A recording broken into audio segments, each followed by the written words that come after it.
How to change Chrome color theme. Hello everybody. If you want to use the right Chrome theme that makes your browsing easier for your eyes and more personalized, in today's video we are providing you with a step-by-step guide. So let's get started. We may open up Chrome for that, and once we open up Chrome, what we need to do is access our Chrome settings. For that, look out for the three dot button selected and scroll down and find settings and open it up. And within here, we need to head over to the appearance section, usually in the left hand side menu, find it up and click on it. And under here, we'll be finding option for theme. So click on theme. And what Chrome does is Chrome follows the system theme by default usually. So if we want to change it, what we can do is we can apply it up. So we have light, dark, and device. If you have selected device, usually what your device is on, it selects it. So if it's on dark, it will turn dark. If it's on light, it will turn light.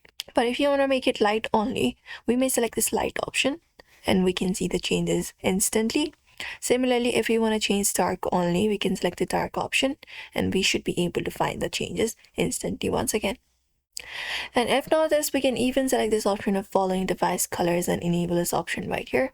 What it will do is it will enable the device's default color usually. We may follow this method. We can even change the appearance by selecting these color options right here for the appearance of the Chrome, and that should do it.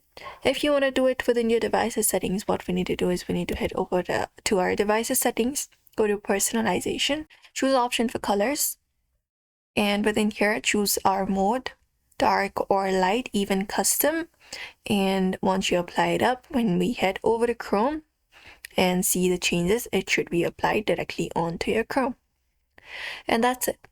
Usually this is how we change the Chrome to dark, light, or a custom theme.